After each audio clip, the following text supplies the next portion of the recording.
What is going on, you sexy bitches? Welcome back to the Rantin Review Pro Wrestling. We are talking today about WrestleMania 38, Night 1, coming out of Dallas, Texas, AT&T Stadium. 77,000 plus people on hand. All those big things that WWE, those great numbers they like to run at you. And we're going to talk about it today, because coming into this WrestleMania, I did sense in the wrestling community there wasn't a lot of excitement for it. But today, I think WWE did pull out a good one here. I really do. We're going to get into that in this video. I'm going to talk about some of the highs, the lows, the good parts, the bad parts. But before we get to that, I want to remind you guys that this being YouTube loves its algorithm, and it wants 77,000 likes in this video. Not going to get that, but if you would like to help out the channel and do enjoy content like this, please hit that like button. And while you're down there, you might as well hit the subscribe button and the notification bell as well. I appreciate it very much. Now let's talk about WrestleMania 38, Night 1. So we start out with Shinsuke Nakamura and Boogs coming to the ring. Now, again, I don't watch a lot of WWE Weekly TV. I did watch Monday Night Raw this past week, though. I watched Raw. It was hard to get through. It's the first time I've sat through the entire 3 hours of Raw, and it's been a long time. It's been probably at least a year, maybe more than that. It wasn't really impressive. Really didn't get me hyped up for WrestleMania this weekend. But once WrestleMania started, this entrance with Boogs and the guitar, and on the weekly TV shows, it can seem annoying. Pat McAfee dancing on the desk and all this nonsense. But in this environment at WrestleMania, it works really, really well. Shinsuke comes out. There was a lot of energy in the place. Of course, it's WrestleMania. It's the first match. You're going to get that. They were going to be challenging the Usos for the SmackDown Tag Team Championships. The Usos came out looking as great as ever. It's still one of the best tag teams of all time, especially in the WWE. The video package on this kind of caught me up on what the story was going into this match. Part of it was Boog faking a leg injury in order to get a singles match, in order to get the win. Now, this will come into play later in the match, but there was a lot of back and forth. It was a fun match for a opening match on a show. It's everything an opening match should have been. But then we get to the spot that everybody's probably going to remember from this, and that's Boogs carrying both Usos on his shoulders, and then his leg buckling. In fact, this same leg that he feigned the injury kayfabe in, legitimately, apparently, he is now injured. His leg did buckle under the weight of the Usos, and he was out of the match. Shinsuke came in, and this is what a professional Shinsuke is, man. Just why he's a legend in Japan. He's going to become a legend here in the States, and he carried the rest of the match. Worked to conclusion, took the pinfall from the Usos. The Usos retaining the SmackDown Tag Team Championships. After the match, we see that Boogs is definitely hurt. He had to be carried back. He had to be carried out of the arena by the medical staff. So this is a legitimate injury for Boogs, and hopefully he gets better soon. In the bathroom break match, or what I thought was going to be the bathroom break match, Happy Corbin takes on Drew McIntyre, and I'm just like, geez. All right, well, at least they're getting it out of the way early. Was not interested in anything about this match at all. I am not into the Happy Corbin character. Madcap Moss, some people like him. I just, it's the silliness of the WWE that I tend not to like too much, but I understand why people like him. Drew McIntyre, I'm not sure why he's in this feud. This feud apparently they were doing this, Royal Rumble, Survivor Series. They've been going back and forth with Happy Corbin and Drew McIntyre and this whole thing. But this match turned out to be better than I thought it was going to be. I wasn't paying attention to the first 5 minutes, but they got me roped into it.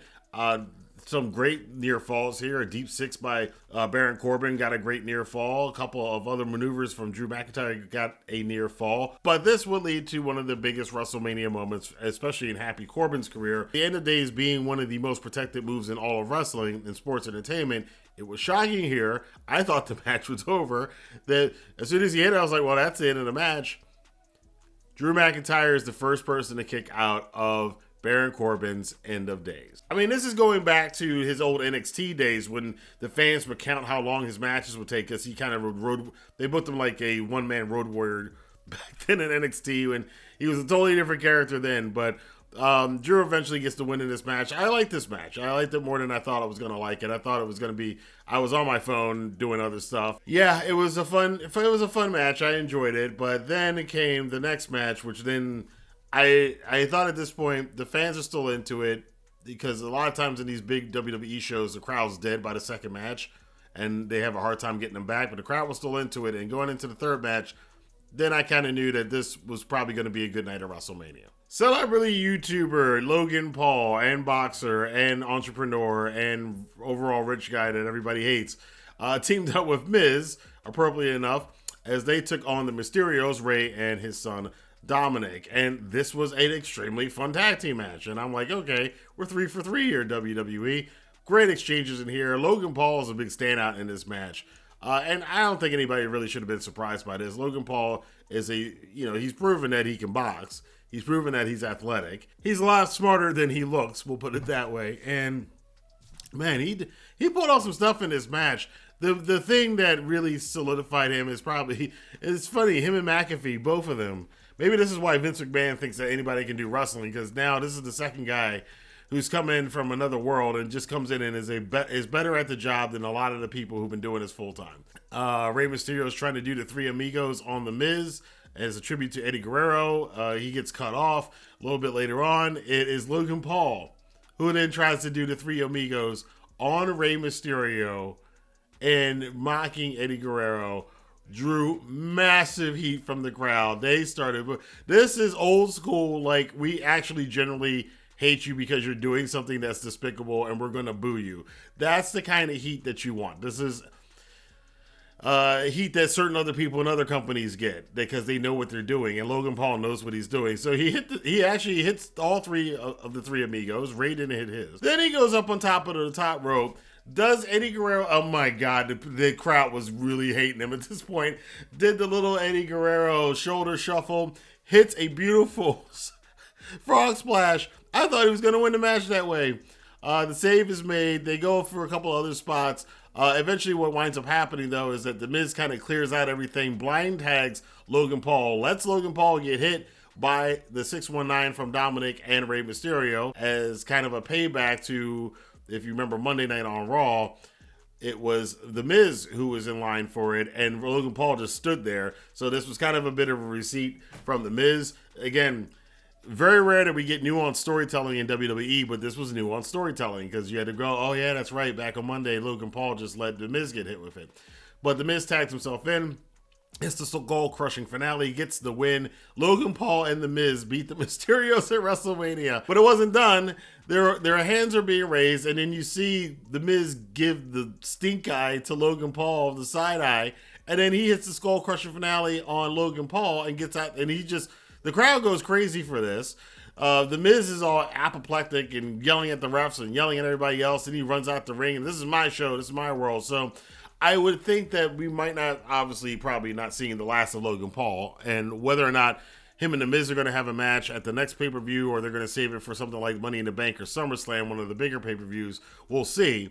But this was well done, and this was well done with nuanced storytelling. I'm shocked. Becky Lynch is taking on Bianca Belair for the Raw Women's Championship. Becky Lynch defending. Now, this is a rematch from that infamous SummerSlam match last summer where that was a disaster. Becky buried Bianca Belair in 26 seconds. Whether or not this is long-term booking, I always try to hope that that's what the plan was. Okay, they did that back then. It was terrible then, but if this is the payoff, then cool. Some people suspect that they just did that whole thing at SummerSlam just for shock value, and now they're trying to act like they planned it out this way. And this was a damn good match. This is one of the best women's matches of the year. It's right up there with the Thunder Rosa, Britt Baker stuff that we've seen in other places. It's right up there with some of the Stardom stuff. This is a really well done match. Becky Lynch's outfit was riding up on her a little bit. I'm just saying we got to see a little bit more of Becky Lynch than we're used to seeing, but they didn't let that deter them. They're professionals, and this was a great exchange. Becky you could see they got lost at one point in the match, and Becky starts calling a lot of stuff. You can see her and hear her calling a lot of stuff in the match, but this leads to a fantastic finish where we think that Bianca is out of it. She's getting hammered. She looks like she's on her last legs, and then out of nowhere, she fires up, hits a couple combinations of moves, and then winds up hitting her finish and getting the pin, rectifying the loss from last SummerSlam, and becoming the Raw Women's Champion, defeating Becky Lynch. Becky in her new haircut because of the whole haircut angle. There are little shades of Steamboat and Savage I noticed in this match. This is for old school fans. A lot of this match was predicated on a previous injury to Bianca Belair's neck and throat, which was the same story with the Steamboat Savage match from WrestleMania 3. They had a lot of exchanges of cradled near falls in this match, again, much like Steamboat and Savage back then, and the babyface overcame the very overconfident heel champion who thought they were above and beyond. Becky thinking she was above and beyond Belair. Of course, the infamous meme of Randy Savage before that match with Steamboat back in the day at WrestleMania 3, the cup of coffee. And this is Ricky the Dragon Steamboat's cup of coffee in the big time, yeah. I mean, pretty much, they did everything except have Becky Lynch come out and say that Bianca Belair, this was your cup of coffee in the big time, you know. So, but I appreciate all those little subtleties. I don't know if that was intentional or not, but I definitely got that vibe from this match. Definitely one of the best matches on the card. Then we finally make it to it. Yeah, this is the big moment. Seth Rollins match. Who is it going to be? You know, and I love the way the WWE played this. They waited to WrestleMania to do it. I think that was the best decision.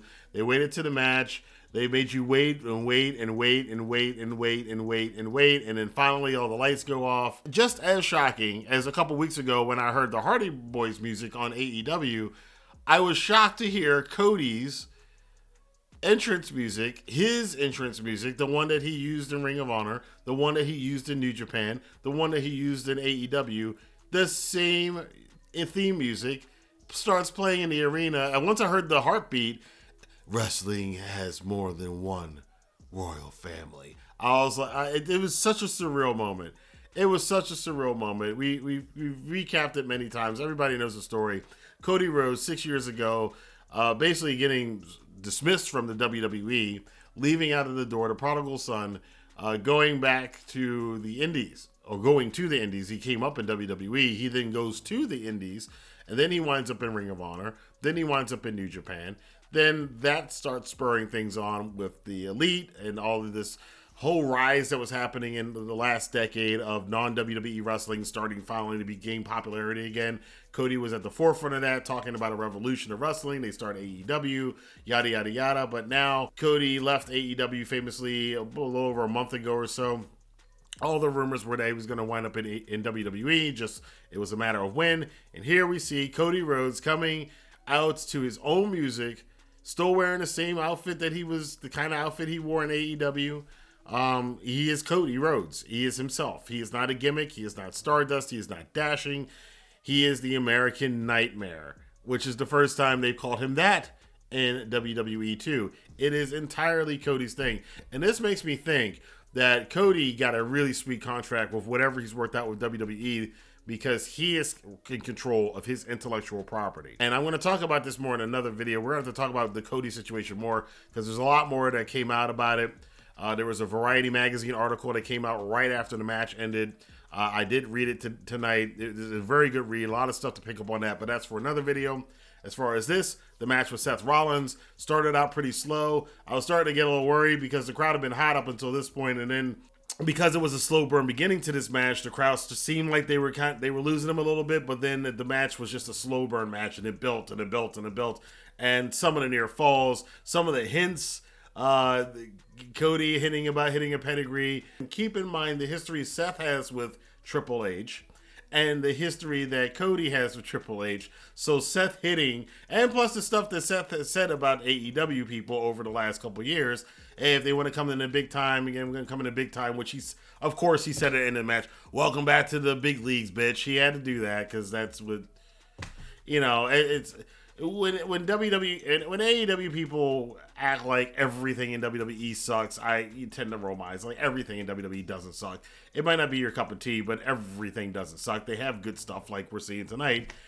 I have the same reaction to this kind of stuff with the WWE employees and WWE fans always trying to big boy somebody. Well, you have a 40-year advantage over a company that shouldn't have existed after you've dominated wrestling by yourself pretty much for 19 years, and you're going to try to big boy the new company that's only been around 3 years.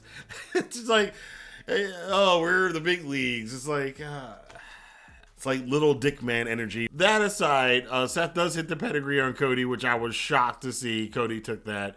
But Cody hits a couple crossroads. He does wind up getting the advantage over Seth at one point.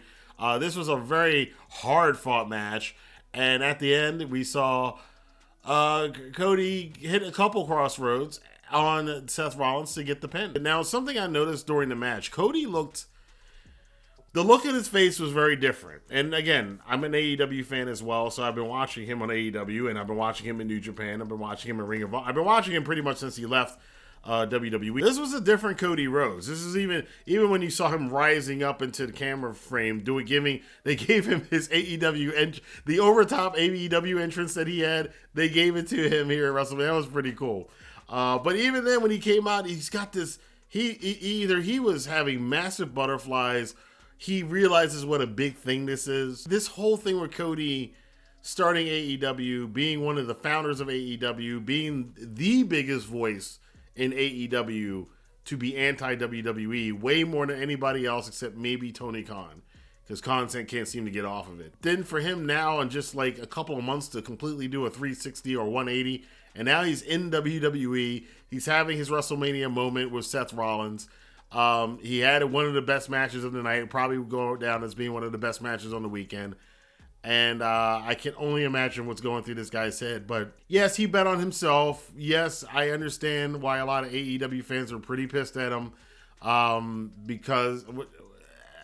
because he said that he was leading a revolution, and I guess he kind of feels that he used them to kind of build himself up just so he could go back to WWE and be a bigger star and get what he wanted, which we'll talk about again in a later video. Seth Rollins was excellent in this match too. Let's not take away from Seth. He played this thing very, very well. Even the goofy crap that I really didn't like and lead up to this match, the match was really good. Seth was really good. I'd be remiss not to talk about the Hall of Famers coming out. Of course, The Undertaker came on to raucous cheers from the crowd as they presented this year's class in the Hall of Fame, which included the Steiner brothers, Big Van Vader, and a bunch of other people. There's so much there. Here's another note too. There's a lot of commercials in WrestleMania. For those of you who don't know, I typically only watch the major WWE pay-per-views. I don't watch Raw and SmackDown weekly. Some of the minor pay-per-views I usually wind up skipping unless there's a match on there I really want to see. So I'm usually only really guaranteed to watch Royal Rumble, WrestleMania, Money in the Bank, SummerSlam, and Survivor Series. I don't remember this many commercials being on the show. And the crazy thing about it too is because I know WrestleMania is the Super Bowl of sports entertainment.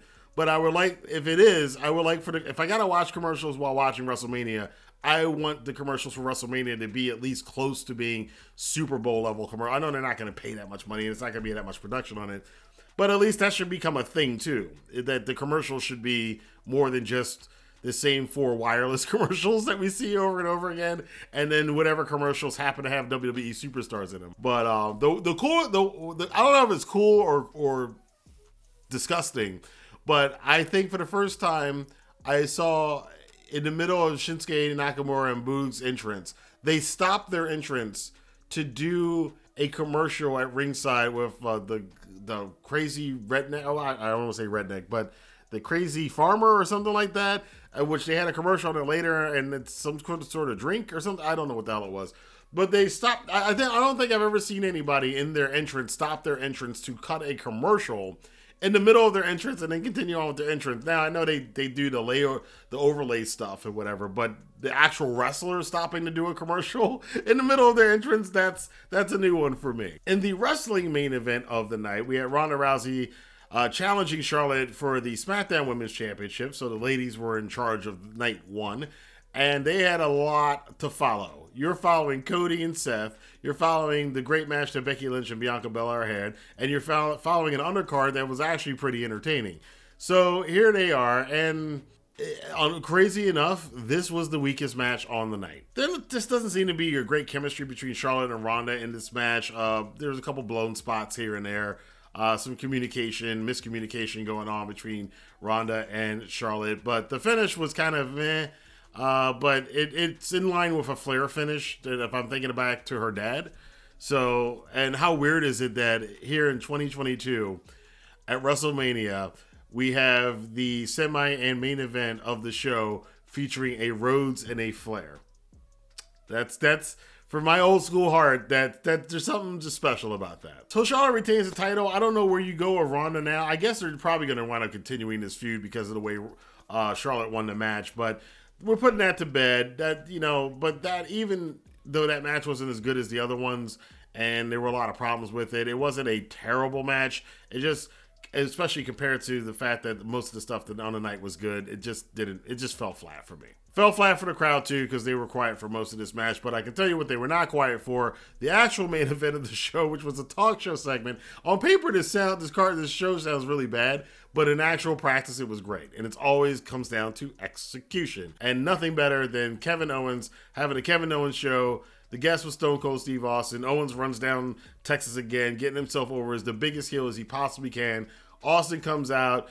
He goes and looks at the crowd to the left, looks at the crowd to the right, goes back, comes out with his little four-wheeler, and he's just and Kevin Owens is like yawning in the ring and stuff. The two of them have really good chemistry together, as opposed to the last two we saw in the ring. But they actually have a sit down. Austin runs through some of his best one-liners, "You stupid son of a bitch," and all those other ones. And then Owens was like, "You know what? I really didn't invite you here. I tricked you, Steve. I want to fight you." So they get into a fight, a no-holds-barred match, which the crowd goes crazy for. That's a crazy thing to think about. When Steve Austin retired, there were 19 WrestleManias. There have been as many WrestleManias since Steve Austin retired at WrestleMania 19. It's in Dallas. Steve talks about how he wrestled his first match in Dallas, how he wrestled what he thought was his last match at WrestleMania 19 years earlier. So him and Kevin Owens actually have a pretty decent brawling match. It reminded me a lot of a Minoru Suzuki match from New Japan, going out into the crowd, a lot of getting around the fact that Austin can't take serious bumps, obviously. So they do a lot of walking through the crowd and punching and kicking, but that doesn't mean that they don't take any bumps. Kevin Owens does have legitimately a bad back, and him and Stone Cold are doing suplexes on the concrete floor. One of them, Austin landed, and I was a little worried because Austin landed on one of those power strip bars that they had on the ring floor. His back hit right on top of one of those. One of the suplexes outside the ring. Then they go up on the stage, and twice Austin suplexes Kevin Owens on the stage, which sounded like it sucked to take. They finally wind up getting back in the ring. We all knew this was going towards the stunner, but it was Kevin Owens who hit the stunner on Steve Austin. And for a split second, I was thinking, oh my God, WWE might actually have one of their younger stars go over one of their legends. That would make Kevin Owens. Of course, it didn't happen. Austin does wind up winning the match in the end. But it was a full workday for Steve. He didn't coast this. He went all in. This was a very Steve Austin kind of match. And paired up with Kevin Owens, fight Kevin fight Steen fight. I love it. And this is really well done. Crowd was engaged in it all the way through. I think it was booked right. It just hit all cylinders. And now, I always say you should kind of be patient sometimes with this stuff. A lot of people were wondering why Kevin Owens re-signed with WWE when before he was re-signed, he wasn't doing much of anything. Well, why would you re-sign? Why would you just go to AEW with your friends and like the rest of your friends are doing? But I can see now, if they sat down when they went to go re-sign Kevin Owens and said to Kevin Owens, well, guess what we're going to do if you re-sign? You're going to be the one to have Steve Austin's last match. If I'm Kevin Owens, hell yeah. Okay, I will stay for 3 years to go down in history because Steve Austin's not having another match. We all know that. This was it. It was a miracle they even did this one. Kevin Owens is now going to go down in history as the man that Stone Cold Steve Austin, one of the, if not the biggest box office draws in the history of pro wrestling, his last actual match was against Kevin Owens at WrestleMania. If you're Kevin Owens, your name's going to live forever. And that's one of the benefits that WWE gives you. And that is a good reason to re-sign with WWE and stay around just to get this, to have your name in history like that. It's pretty cool for Kevin Owens. Plus, it elevates Kevin Owens. I think in defeat, obviously, Kevin Owens is much more elevated now as a star. And just hopefully they do something with it. And again, there's always the worry about everything that happened this night with Bianca Belair. With the Miz situation, with Drew McIntyre. We hope they have these great moments and actually two solid, really damn good wrestling matches. They had those tonight, but what happens going forward on the weekly shows, which is where things tend to fall apart. I'm tending to notice this too. The pay-per-views, I would say about 70% of the time, the WWE's pay-per-views are actually really fun, good shows. It's the weekly shows that seem to be the trash. But overall, I was really, really entertained by this first night of WrestleMania. I like it more, and actually I like it more than last year's night one of WrestleMania, which I thought was a really good show. But this is probably the most I've enjoyed a WrestleMania show in a number of years. There was no time that I really, really got on my phone, and which is how I grade WWE show. How long am I on my phone? I wasn't on my phone very much. Like I said, during the Happy Corbin Drew McIntyre match, I was on my phone for like the first 5 minutes, but then they drew me out of it, and I paid attention to it. I was on my phone to read the Cody Rhodes article during the Ronda Charlotte match, so I wasn't paying that much attention to it, and it wasn't really that good anyway. Well, it wasn't great, and I was kind of burnt out at that point. But overall, you know, as I said earlier in my live stream before WrestleMania tonight, when I do wrestling review shows now with the WWE, I don't look at WWE for characters or storylines that make sense and are consistent and have nuance, or for in-ring action. I look at WWE for moments and spectacle, and they definitely had the spectacle.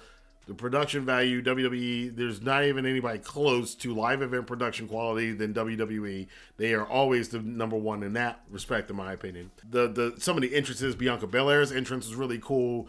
Becky Lynch's entrance was really cool. They had some pretty cool stuff going with the entrances tonight.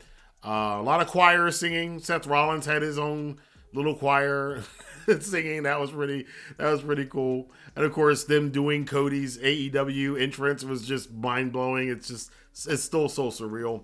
But overall, the moments were good. The spectacle was good. A lot of big moments tonight. You know, obviously, again, Drew McIntyre kicking out at the end of days. Seth Rollins hitting a pedigree on Cody Rhodes. Cody just showing up. Steve Austin agreeing to a match when we thought it wasn't going to be a match.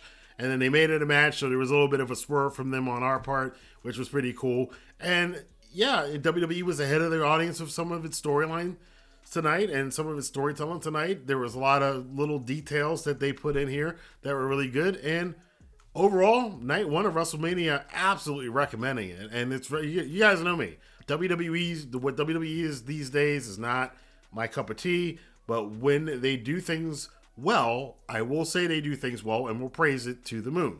And I'm praising night one of WrestleMania. It was awesome. And this is another reason why I root for WWE to make good shows, is to kind of, and it actually won't shut them up, but it does kind of shut up the sweaties out there. Because there are WWE sweaties, there are AEW sweaties, and they always want to think that you're just as demented as they are. So you just don't like WWE just because you think it's cool to hate WWE. No, I don't like WWE because of their business practices from a business standpoint, but from a TV show and creative standpoint, the shows that they produce, especially the weekly shows these days, are just not my cup of tea. It's not the kind of wrestling they used to do in any of the previous eras, and I like those eras. Some of those eras I loved, but the era right now, what they're producing right now, is really not for me. It's not the kind of wrestling I want to see. That being said, I accept it for what it is now. And again, moments and spectacle. And as long as the moments and spectacle are good in a WWE show, I consider it a good show. But if like tonight, you also throw in 2 banger matches back to back and some great surprises and some nuance in the storytelling, you got a perfect WWE show. This was WWE at its best tonight. Definitely, again, going to recommend it. But I want to know what you guys think about it. Let your voice be heard in the comment box below. Until next time, I will see you guys here as we continue our review this weekend of WrestleMania 38 right here on the Rantin Review Pro Wrestling. Have a good day.